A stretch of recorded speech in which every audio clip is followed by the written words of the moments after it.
Most people see Oprah Winfrey as success. They see the billion-dollar empire, the interviews, the influence, and the power. They see the result, but they never study the beginning. And that is where the real lesson lives, because Oprah's story was never about luck. It was about understanding one brutal truth.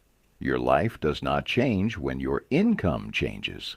Your life changes when your standards change. She was born on January 29th, 1954, in rural Mississippi to a teenage single mother. She was born into poverty, real poverty. For the first years of her life, she lived with her grandmother, and the family was so poor that she sometimes wore dresses made from potato sacks. Other children laughed at her for it. That kind of childhood teaches you something early. It teaches you that the world does not care about your excuses, only your decisions. Her grandmother taught her to read before the age of 3. That matters, because before Oprah ever had money, she had language. Before she had power, she had communication. That became her first real asset. Most people think wealth starts with money. It doesn't. It starts with value. And value often starts with what you can communicate. As a child, she was known for speaking with confidence in church. People called her the preacher because she could recite Bible verses so well. That was preparation before opportunity.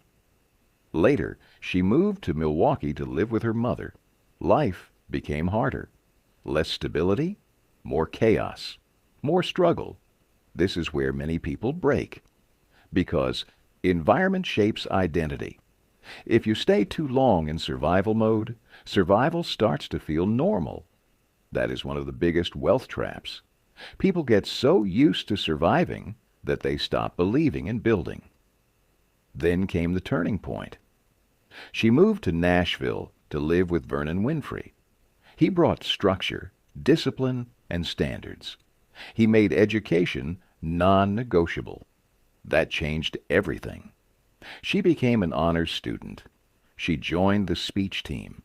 She placed second in the nation in dramatic interpretation. She stopped reacting to life and started directing it. That is where wealth begins, not with money, with identity. At 17, she won Miss Black Tennessee. At the same time, she worked part-time at a local black radio station called WVOL. Not because it was glamorous, because it was access. Your first opportunity rarely looks impressive. It just looks small. But small doors often lead to large rooms. She understood that. Most people reject small beginnings because they are addicted to big fantasies. She chose the room, not the fantasy. She later earned a scholarship to Tennessee State University and studied communication. Again, communication, speech, presence, voice. She was building a skill stack. That is how wealth works. Not random hustle, strategic stacking. By 19, she became a co-anchor for local evening news. Most people at 19 are still waiting for confidence. She was already building credibility. She was good at news, but she became powerful in conversation. Her emotional and natural speaking style made her different. She connected. She made people feel seen. That became her advantage. Wealth often comes from leaning into what makes you different, not from copying what already exists. Most people try to fit in. The wealthy learn where they naturally dominate. She moved to Chicago and joined a struggling daytime talk show. It was ranked low. Most people would see a weak platform. She saw leverage. She transformed it. The show rose to first place. That success led to something much bigger, the Oprah Winfrey Show.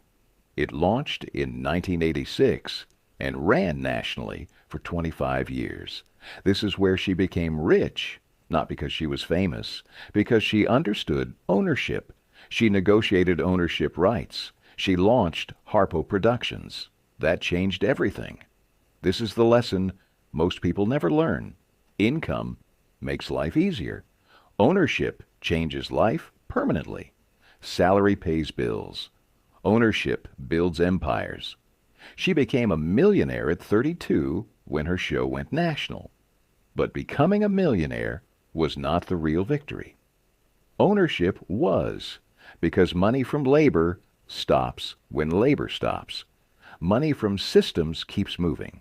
That is the billionaire difference. Later, she became the first black woman billionaire. People called it success.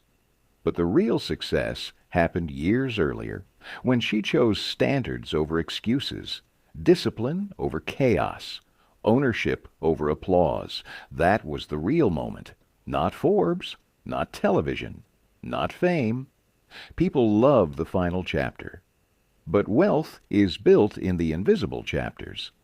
That is where most people quit.